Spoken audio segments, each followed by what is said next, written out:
Alexander pulls out his magic map.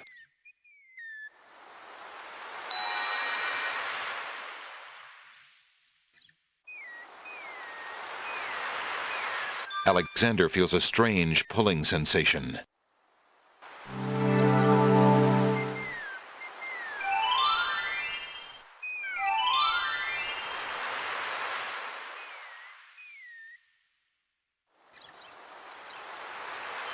Alexander is standing on the small sandy cove of a rocky island. Around him, sheer granite cliffs block any further movement north, east, or west. To the south, he is blocked by the sea.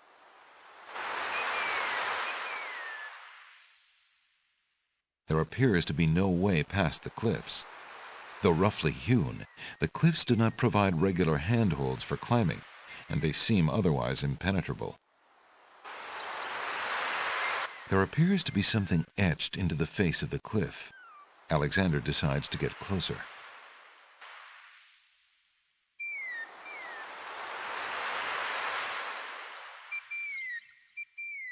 Alexander is standing on the small sandy cove of a rocky island. Around him, sheer granite. There's an ugly flower growing near the base of the cliff. Alexander notices an unusually large, coal-black feather lying on the beach.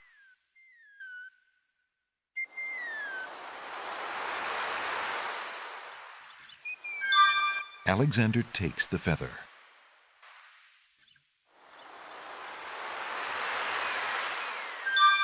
Alexander picks the flower and is startled by its hideously strong, skunk-like odor. For a moment, he can smell nothing else.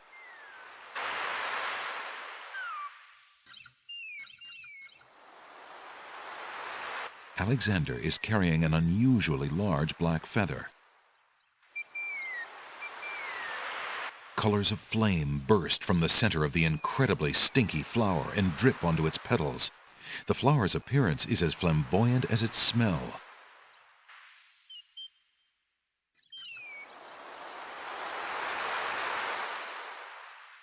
Alexander pulls out his magic map.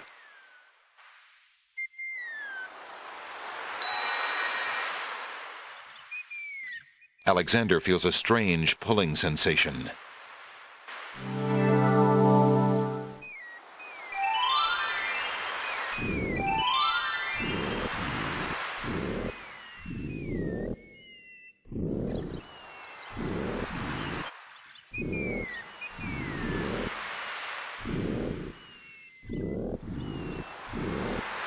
Alexander is standing on a rocky beach.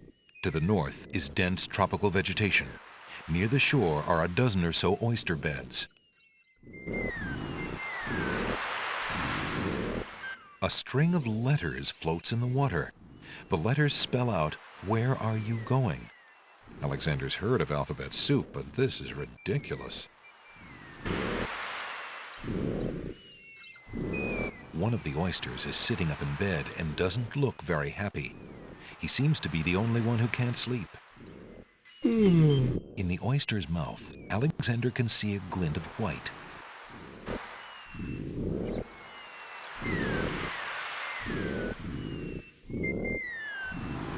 To the north, the island is dense with vegetation.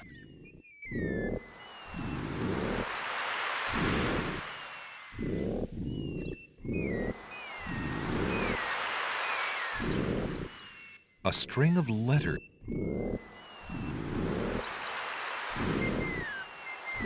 Alexander picks up the object floating in the water. It appears to be a string of letters. They say, "Where are you going?" Alexander decides to keep the odd sentence, even though it is incomplete.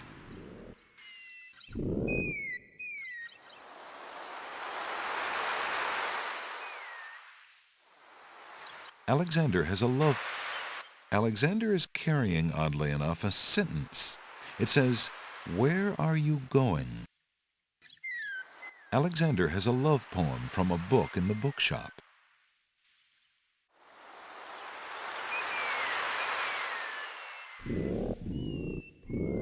One of the oysters is sitting up in bed and doesn't look very happy. He seems to be the only one who can't sleep. In the oyster's mouth, Why aren't you asleep like the other oysters? Oh, I'm so weary, but I can't sleep. I have a terrible ache in my mouth.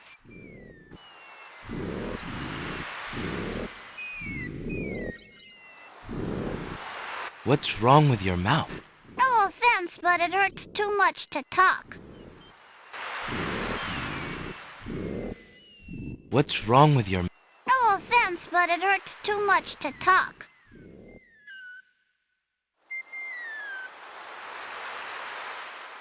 Alexander is carrying a book from the bargain table in the bookshop.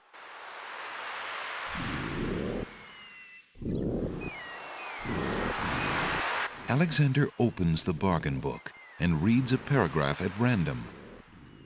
2 dulcimers...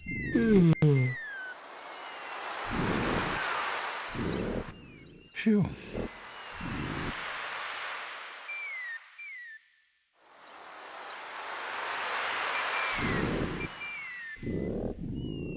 If you're having trouble sleeping, perhaps you'd like me to read to you.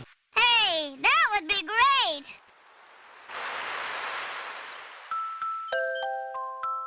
Two dulcimers raised to the degree of 40 half-dulcimers, divided into equal parts by the third of a cackle of grouse geese, put over the result of 10 fine mackles, albeit small fine mackles, stretched over the total of 53 1/8 bottles of wild beast lard,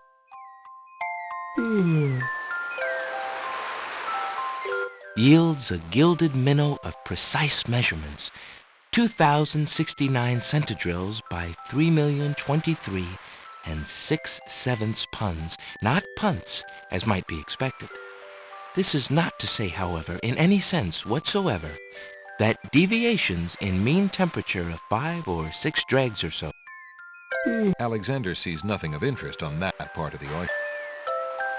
indicate a fabrication or derivation sufficiently broad enough to exacerbate the conclusions uncovered in due course with regards to the dimensions, consistency, mass, or thickness inherent in the menial suckling grouse. Alexander makes a grab for the pearl. Hey, you fixed my mouth. It feels great. Ah, the little oyster drifts into peaceful slumber with the rest of his oyster friends.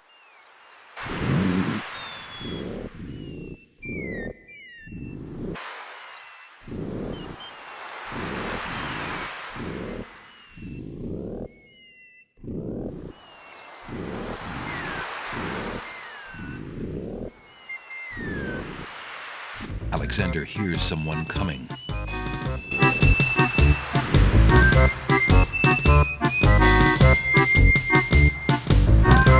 "I've fierce guards of the isle we be. Watch for a foreign man," said he, "with ears and nose, tongue, hands, and eyes. Its nature cannot be disguised. If mad it be, then mad it dies.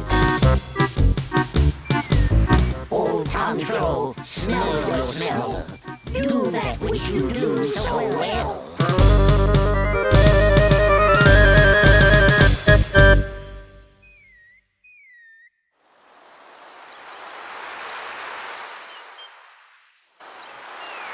Alexander holds the flower of stench out to the gnome with the jumbo nose. Tantro I am, that's all I'll be. My nose knows all on land and sea. A flower of stench has washed ashore. A flower 'tis all, and nothing more. Listen, hark you, Grovelor, do your duty as you swore. With your ears, please tell us more.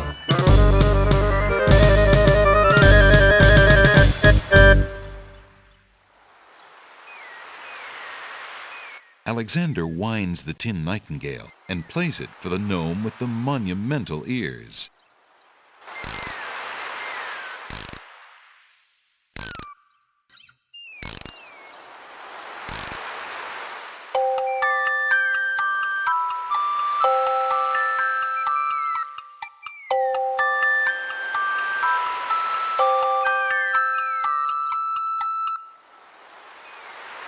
A nose is not a way to spy. My ears cannot be told a lie. A nightingale is all there be. No man is near, and so say me. Taste the rump that we might know whether friend or whether foe.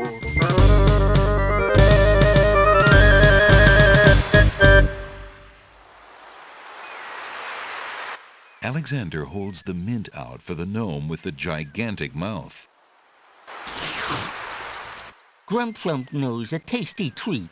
It matters not what others bleat. No danger is this one so sweet. Trilly dilly, use your hands. Is it beast or is it man?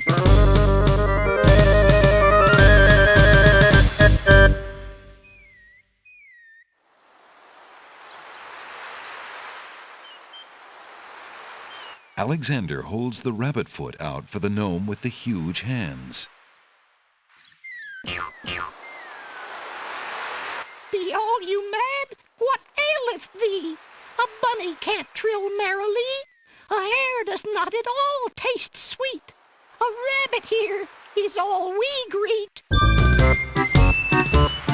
Old Bill Batter, never fatter. Vision can resolve this matter. Look you now and end this chatter.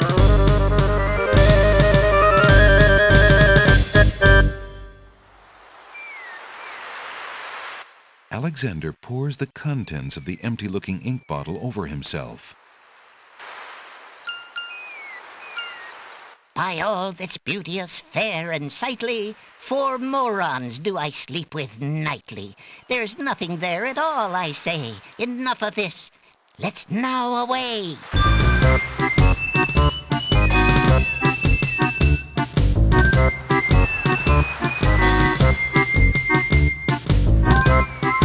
Alexander did it! He's fooled the guards!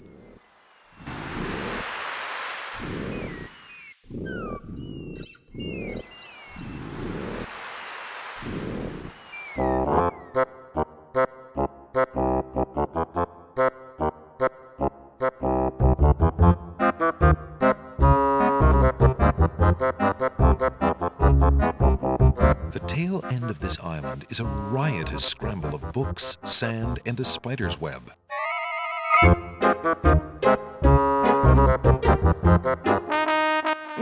Wow. Hiya, gorgeous. What a luscious-looking hunk of flesh you are. Thank you, I guess. Who are you? How charming of you to pretend not to know. I'm Black Widow, of course. The femme fatale of all femme fatales. Know what I mean? You know, I was just thinking it was time I found my 50th, another husband. It would be quite a horror, an honor to have me as a bride. Just look at my beautiful weaving. It's so light, so delicate. You'll never want to leave my little nest. It is a lovely web, but my heart is elsewhere, I'm afraid. Oh, drat! The loss is yours.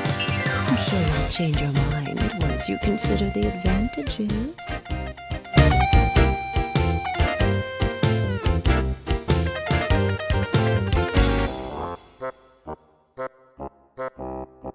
Piles of stacked books, looking ready to topple at any moment, have been arranged haphazardly on the sandy ground.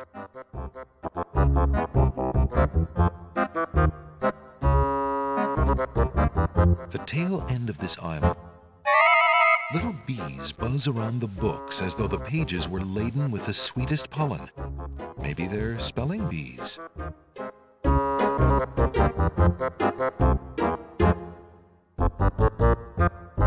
Piles of stacked...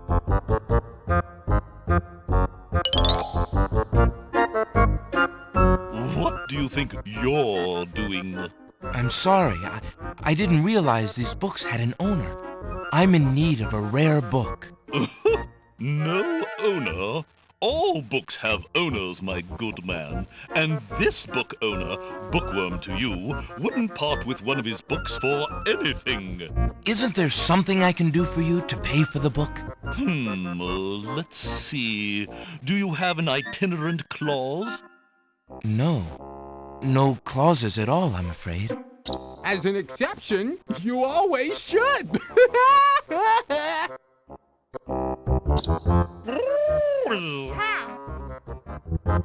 Don't mind oxymoron and diphthong. They're fairly limited grammatical principles, you know. Let's see. A marsh pig that does Texas? No. I'm afraid not. A dangling participle? I'm fresh out. A purple fiddle whacker? No, I don't think so. Sorry. An idiosyncrasy, perhaps? Afraid not. Ha! Then what good are you?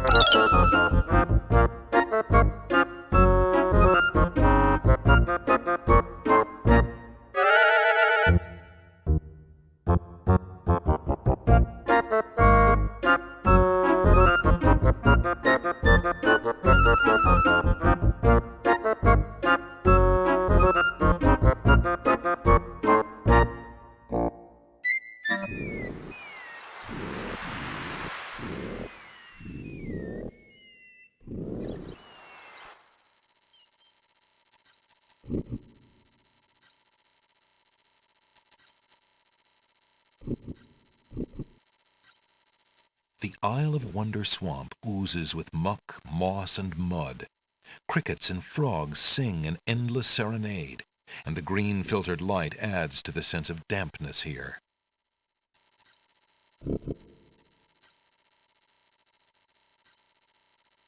A large tree stretches knotted limbs out over the swamp. Part of the tree's trunk is shaped like the face of a dog. Why, it must be a dogwood tree.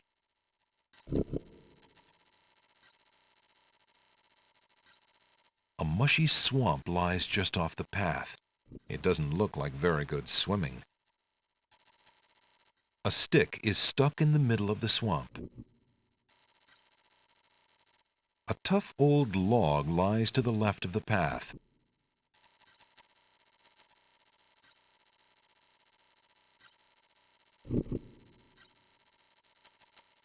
Milkweed thrives near the mucky swamp. Small bottles filled with milk grow on it like fruit.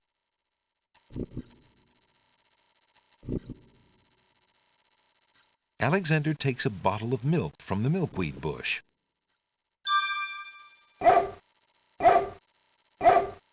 Apparently, the dogwood tree doesn't like Alexander standing that close.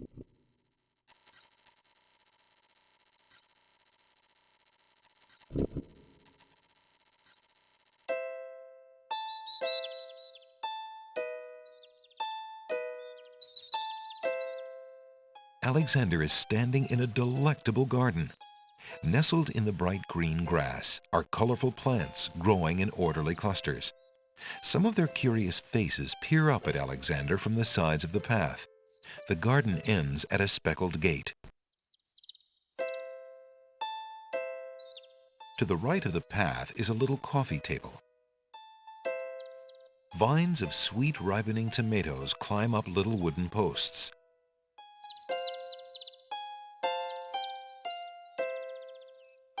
Unless Alexander is mistaken, those plants must be baby's tears. Clinging vines climb the garden wall.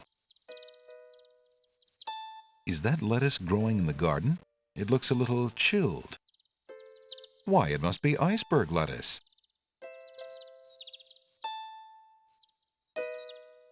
A colorful array of snapdragons stand guard to one side of the path.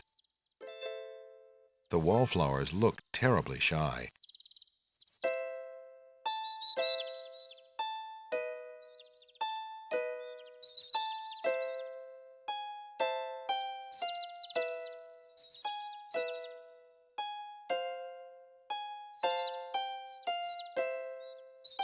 Alexander takes a close look at the tomato on the ground. It appears to be darker than those on the vines. What are you staring at there, boy? Go away, you rootless thing, you! Yeah. Yep, that tomato is definitely rotten. There appears to be a hole in the garden wall.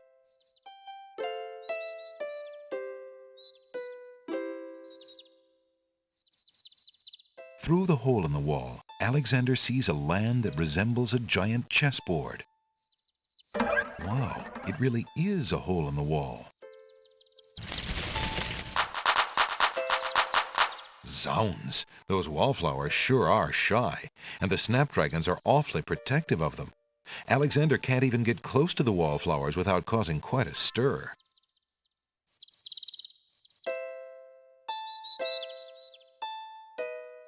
An elegant padded chair provides a cushy seat from which to enjoy the lively garden.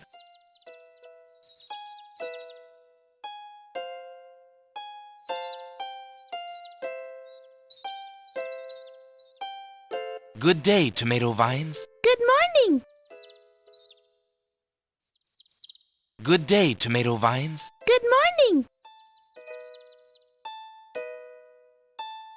Hello. Aren't you a bunch of fine-looking young plants? Goo-goo gaga. Apparently, the baby's tears haven't learned to talk yet. How did you manage to fall off the vine, Mr. Tomato? What do you think? I'm old, I'm rotten. Yeah, leave me alone. If you say so. After all, you're just gonna let me sit here and rot on this dry ground like everybody else, aren't you? Why, I don't know. I suppose... Ah, never mind. Just go away. Ah. Hey, what do you think you're doing there? Get your hands off me. Hey! Alexander picks up Rotten Tomato and puts him away. One never knows when one will need a rotten tomato. Alexander picks a head of iceberg lettuce.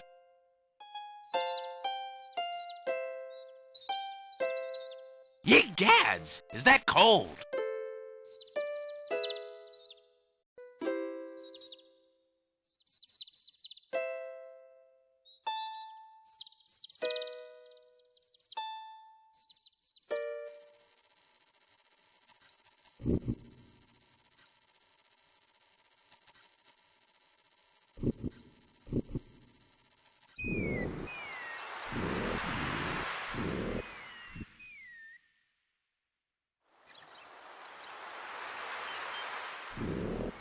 Alexander pulls out his magic map.